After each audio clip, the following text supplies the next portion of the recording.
And we're back with some more Hartford Whalers franchise mode in FHM 8. And in the last one, we got kicked out of the playoffs by none other than the Montreal Canadiens. They are currently in the finals against the New York Islanders. They have 3-1 against them. It looks like they are about to win it all once again.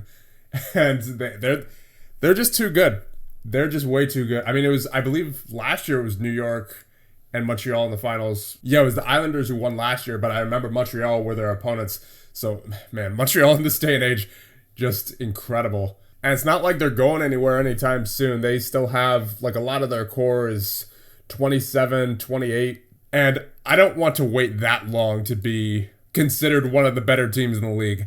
And even then, that's obviously not guaranteed because there's teams like Edmonton, there's teams like Boston, and then also Philly. All those teams are very good. So my point is, I don't want to wait that long to catch up to them because we're not in the best position ourselves, honestly. I mean, we've been improving every year. Like in terms of our record, we went from 64 points to 72 points to 83 to 95 this year. And that was obviously our best season to date, not only in the regular season, but the playoffs too. We got to the second round against the Montreal Canadiens. But in this day and age, as long as Montreal stays the way they are, we're not getting anywhere. I really think we need to just do a full-blown rebuild at this point because players like Staunton getting up there in age at 30 years of age now. Garrett's 31, and he was actually above average this year. In fact, he was, I believe, top 8 in the league, maybe even top 5. I'm not sure. But he was pretty good. Definitely his best season to date this year. But with him being 31, and then combine that with the fact that I'm not too sure about what Vernon's going to be. I mean, he's already a 1.5-star ability with the 3-star potential, but his numbers there are not looking too good with the A41 save percentage this year in the WHL. And then the year prior, he had I believe it was an A18 or something ridiculous like that. Even if we were to just wait out the 5 years and wait for Montreal and all those teams to get worse, that doesn't necessarily mean we're going to get better because we don't really have too many potential players that could reach that level besides Coffey, who is already there basically. So I really think that we need to do a rebuild here. Get Rogers, Staunton, Hagman, Davidson, Garrett, Sims, Hangs, all those guys out of here. And potentially even Mark Howe. I mean, I know he's a great defenseman. I would like to keep him if I can, but he goes for a lot of value, and there's something that could really help our future on the table, then I won't discount him as a possible trade. Like I've said before, the only untouchable here on this team currently is Paul Coffey. That's it. Everybody else has at the very least a slim chance of getting traded. Now, it goes without saying, I'm going to make sure we get a good return for everybody, but still, in a non-cap era, surpassing teams like Montreal and Edmonton is going to be very tough without the sufficient talent. And we just don't have it. Because we managed to get past Detroit just fine. But Montreal is just way too good. So I think to be successful in this era, you have to basically have a team like Montreal or Edmonton. But honestly, I think how big of a rebuild this is will be determined by how good the draft is. Because the draft the past few years has not been very good. Only like the top 3 picks in each draft really are impact players, it seems. So if there's a deep enough draft, then I say we just trade everybody and start from scratch. But if the draft's not deep, however, I might consider trading some of our picks for younger players who may not be able to crack their team's roster. I mean, I don't know how common that's going to be in this day and age. Probably not very, but still, it'd be better than wasting those picks on 1-star potential players, So I think we will advance past the postseason. We'll see who wins the Stanley Cup, and we will start the offseason of year number 4. And there it is. That is championship number 25 for Montreal. They last won in 1981, which of course was 2 years ago. And they took the New York Islanders to 6 games. So that is Montreal's 3rd cup this GM mode. And we're only at the end of year number 4. Yeah, I'm telling you, they're going to be tough. They're going to be a tough team to beat. I mean, we just don't even come anywhere close to this right now. And then you compare it like, yeah, it's no contest. We need to do something. Because what I like to do, I like to look at where my team would be 3 years from now if the roster stayed exactly the same. That would mean Coffey is 24, Staunton 33, Rogers 31, Hagman 30, Howe would be 30. And if by that point we still haven't found any success, I would feel really like this team is going nowhere. Like I should have started a rebuild years ago kind of thing.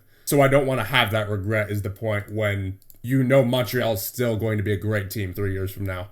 Even though they'll have players like Robinson who will be 34, Lafleur will be 34, Gainey will be 32. They're still going to be good players at that point. And besides, I would rather load up for a dynasty where we just dominate like Montreal is right now for like 5 years or so, 5 or 10 years even, rather than just having a one-off championship only to be kicked out in the first round the year after, you know? So I think rebuilding now to have a really solid second half of the GM mode would be, it's what I think is the best route forward. Taking a step back to take 2 steps forward kind of thing. So with that being said, I think we'll advance through the offseason.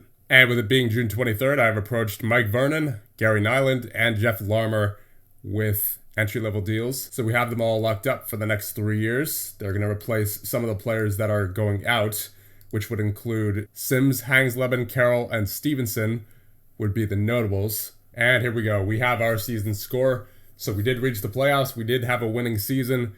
We didn't have any other positive category, but we did not have any negative categories either. So our total season score is 20, bringing the total career score to 62.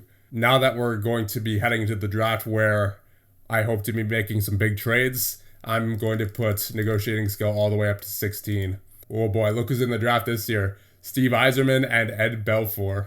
Pat LaFontaine as well. It's definitely deeper than last year, that's for sure. A lot of 2 stars in here, but I would like to try to get Yzerman if possible. I know that's not happening with our current pick. We would have to trade up for sure, but if I could offer like Rogers plus, I don't know, Hagman, that might get the job done, and maybe our own first round pick, that might get the job done to get the first overall pick. I don't know. But getting either Belfour or Steve Yzerman would be definitely a huge help. And I finally have enough points to actually raise the development bonus by 1 point. Paul Coffey's contract is coming up, so I may as well just renew him. I know for a fact we're going to need him on the team for the years to come. Let's take a look at what we currently have. We have Davidson, Garrett, and Vernon in nets. I mean, it could be better, obviously, but I think I'm going to move Davidson out of here. He's just been really underwhelming, basically his entire time here. Garrett's down to 1.5 stars now. That's not pretty. Yeah, his age is getting up there. Defense, you have Coffey, Roberts, Rushford, Nyland, Samuelson. Okay, could use defenseman. Forwards, 1, 2, 3, 4, 5, 6, 7, 8, 9, 10, 11, 12, 13, 14. We seem to be good at forward. There is a defenseman, Tapio Levo. Pretty good offensively. Not that we necessarily need that.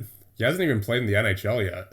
There's also a winger, Yaroslav Puzar. He's 31 though, so it's not exactly, doesn't exactly fit into the age range that I'm looking for. So while both of those players would definitely improve our team, I just don't know if I want to go after them at this point, considering that we may just be starting a rebuild here. I think I'll sign Peter Torresson as some depth at forward. He's 21 years of age. Some pretty decent ratings all around. Nothing that really stands out. Speed's at 16, but he should be some good depth nonetheless. I mean, we're obviously going to need another defenseman anyway, considering we only have 5 right now. But for now, I think I want to see what happens during the draft before I go after Levo. So let's advance to July 3rd, and we'll get the draft done. Oh man, there's 12 rounds of this still. Okay, so who's got the first pick? Pittsburgh, there's Chicago at number 2. What would it take to get this pick? I think I would have to include... Oh man, Rogers and Staunton together are not enough for this. Oh, this is not happening. I have Rogers, Staunton, Bolden, a first and a second on the board here for Pittsburgh's first, and it's not even close. What if I put Howe, just out of curiosity?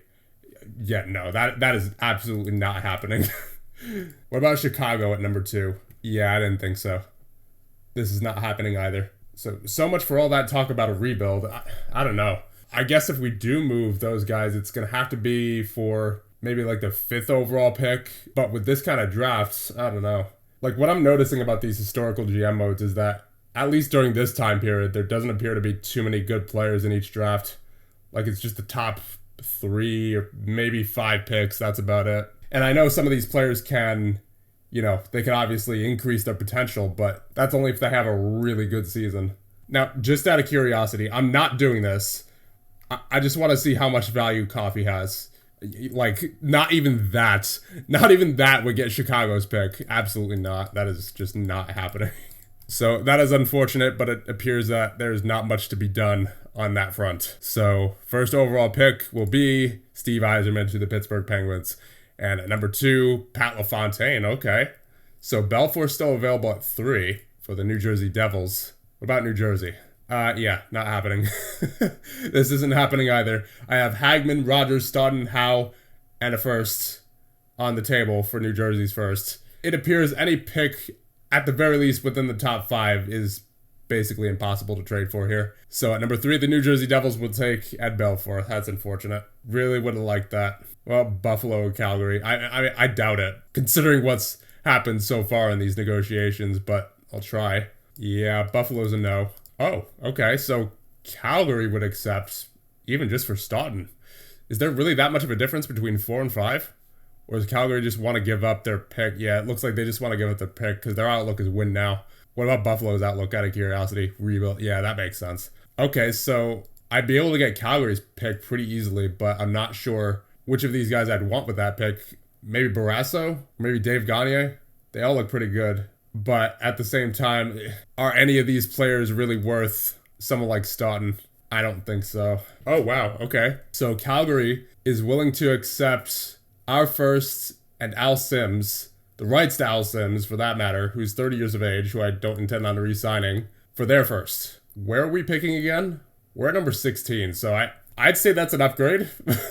Honestly, seems like a bit of a steal if you ask me. I'll include some of the later round picks. Like, these are just literal trash picks. I mean, I don't think I've seen anything good come from these rounds. Like, last year, there wasn't even an 11th or 12th round because there wasn't enough players in the draft. So, I mean, may as well. I mean, they were already going to accept the offer in the first place, but it's not like we're going to be missing out on much. I think just to sweeten the deal, I'll give them Tommy Lehman. The rights to Tommy Lehman. His ratings aren't too great, so I can't imagine him making the NHL anytime soon, but he does have a 1.5-star potential according to what we know. The scouting rating is at a D, so that might not be accurate, but still, it's another decent piece that they could have. We're moving our 16th overall pick up to the 5th. We're giving them 11th and 12th round picks, which could amount to be literally nothing, and then the rights to a 30-year-old defenseman. It wouldn't feel right to not include, someone like Lehman. But I think this balances it out a little bit better.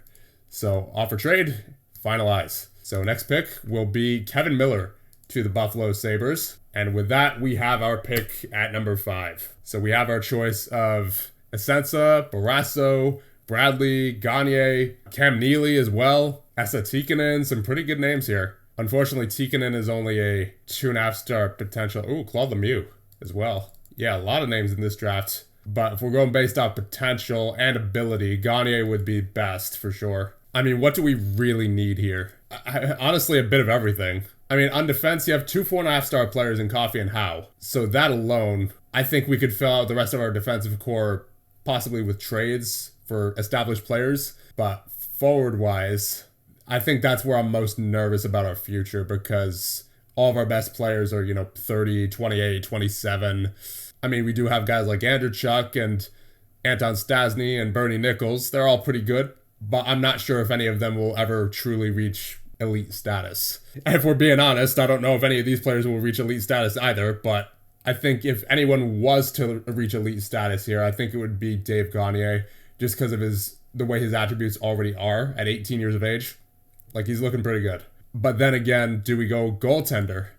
Because there's Tom Barrasso. There's also Bob Essensa. I think between these two, I'd go Barrasso. But how is Mike Vernon looking? He's at 1.5-star ability, 3-star potential. I don't know. Like, it all depends on how Vernon does. But at the same time, Davidson and Garrett's, I mean, they're just getting...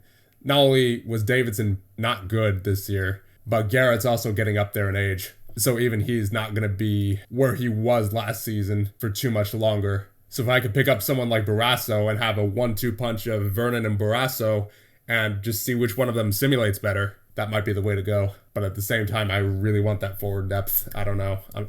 I'm stuck between Gagne and Barrasso. The smart pick would be Gagne just because he's got a lot of ratings where they basically need to be in terms of being NHL ready. But the payoff from Barrasso might be better. in the long term. I'm just not sure which one I want to go for. I think I'm going to go Barrasso. I mean, we really do need someone like Gagne, but I think best case scenario here would be alternating between the two until we figure out which one's better. And obviously Vernon is more NHL ready right now. He could even step in as soon as next year, I think. Just get Davidson out of here. And then a look at the forward core. I mean, it's not like we don't have any young guys at forward. We have Anderchuk, we have Nichols, Larmer. He could turn out to be something because his offensive ratings are actually pretty good. But I really want that 1-2 punch and goal with Barrasso and Mike Vernon. So Tom Barrasso, welcome to the Hartford Whalers. Asa Tikkanen would be a really good defensive player if we could acquire him for the forward core. Because based on what I'm seeing, he looks like the best defensive forward available. So if that's a possibility, I would like to try to pick him up.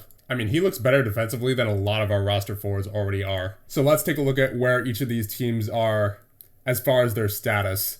LA, Winnipeg, and Detroit. If any of them are win now, then I'll go for that team's pick. So LA, rebuild. So no LA. There's Detroit, win now, so I could trade with Detroit. Who was the other one? Winnipeg. Winnipeg, win now, so I could trade with Winnipeg too. So I'll start with Winnipeg because I think they were number 7. Although they're looking for defensemen, not forwards. And we don't really have any defensemen to give, unfortunately. Besides Howe, which I would like to keep him on board if possible. How about Detroit then? They need a little bit of everything. Okay. So they might be easier to trade with, actually. Well, obviously they'll be easier to trade with because their pick's at number 8. But also in the sense that they need what we have that we're willing to give away. If I give you Staunton, what else will you give me? Because if I'm trading Staunton here, I want something else back besides just a first. Ooh, Yari Curry's unsigned. And we're in July now, so it's not like they haven't tried signing him. What if I could get Yari Curry? I'm just going to try. I just want to see what happens here. I mean, we're getting somewhere. It's a well-balanced offer, apparently. With Staunton, Carroll, Hangs-Levin, and a second. What do they think of that? Okay, increase offer a little. Wow, Davidson's value is so bad, he literally adds negative value to the trade. Oh man, that's going to be a pain trying to trade him. Ooh. So, this is going to involve giving up Matty Hagman and Miroslav Freiser. But this is possible. Staunton, Hagman, Freiser, a second and a third for Yari Curry. I mean, Freiser's promising, but this is Yari Curry we're talking about here. Matty Hagman, he's a pretty good second-line player. It's going to hurt to miss his presence, but like I said, we're getting the 4.5-star Yari Curry here, 23 years of age. 92 points last year, and for some reason Detroit didn't sign him. Then obviously you have Staunton, who just coming off a down year, so this is the perfect time to trade him. Because he's still at the age where he could very well have a rebound season if he's in the right system, right? I think the value's there for them. And since they seem like they don't want to re-sign Curry, this is a pretty good package for them, I would say. I mean, you got 3 signed players and you got 2 draft picks for this draft. For a player you apparently didn't want to sign. So offer trade, wow, it works. I mean, it's just too good. I can't pass this up. Offer, finalize. There you go. Your Hartford Whalers have made a trade for the rights to Yari Curry, ladies and gentlemen. That is a big one. That's probably the biggest trade we have made so far this GM mode. All right, now let's get to signing him. Offer contract. Excuse me? Do you want to match this offer? So I guess he must have already been qualified and offered by Detroit. Well, yeah, that makes sense considering he was an RFA. So I guess the only thing to do here is match. Correct? So is he on my roster now? Or what's happening here? I said match offer, didn't I? Why is nothing happening? I've never done this before. Maybe I have to get through the draft. Okay, let's just get through the rest of the draft, and then we can do that afterward. But anyway, big trade. Big trade. Hopefully it's not for nothing, because as of right now, I'm not really sure what's going on with the contract negotiations there. All right, so let's advance to our next pick, and that will be at pick number 79. So... yeah, there's literally nothing here. So we're just going to finish off the draft. So fairly quick draft there. More trades than draft, honestly. But, oh well, we had a productive draft nonetheless. Yeah, it literally didn't even go into the 11th or 12th rounds. So the 11th and 12th round picks that we sent to Calgary were literally null and void. So it was essentially Sims, Lehman, and a first for their first. All right, so let's advance a day because I'm pretty sure that Yari Curry might be glitched in some way right now. Like, I'm not entirely sure how this works because I offer him a contract. He just asked me if I want to match it. I click match, and then nothing happens. Like, he's not on my roster or anything. So we'll just advance a few days here and see what happens. Yeah, I think we'll sign Levo now because we do need a 7th defenseman. And he's there, so why not? At least he's of a decent age. He's 27, so he falls within the age range that I'm looking for. I really hope I didn't just get fleeced here with Yari Curry. Nothing's happening. Literally nothing is happening. Besides him asking me if I want to match the offer, and I say, yeah, I'm going to match the offer. Like, does Detroit have to respond to that in any way? But we hold his rights, though, right? So it shouldn't matter. Like, I'm thinking something's glitched here because, I don't know, we'll advance a little bit here, but I'm really uneasy about this situation with Yari Curry. Like, why is he not signing? Offer contract. Do you want to match this offer? Yes, match offer. I've said so many times now. I've simulated ahead several weeks and nothing has happened. Like, use for all. Like, what do I do here? Did I just get fleeced for nothing? For the rights to Yari Curry, only for him to not be on my team? I have never seen this before. All right, Hall of Fame inductions. Bobby Rousseau, Yvonne Cournoyer, Bernie Perrant, and Alan Stanley. All right, I think I'm just going to stop here. Something weird is going on with Yari Curry. I keep saying match offer, and nothing's happening. Like, I really feel like he's glitched in some way. Like, I would be able to match otherwise, right? I'd be able to give him an offer. He's under my control now as an RFA. Does Detroit still have an active offer or something? Is that what's happening here? Just making sure. Yep, we do have his rights. What? He's renewed for 1984-85 for 0 salary? This is very confusing. I'm tempted to just go in there and edit his contract data myself because like I just have a really strong feeling that this is a glitch of some sort that I've never seen before. Like, we have Curry's rights. I shouldn't have to match any offer. I should just be able to offer him, and then that's that. Something weird is going on here. I'm gonna end this video off here until we figure this out, and in the next one we will get to the start of year number 5, hopefully with Yari Curry on our roster.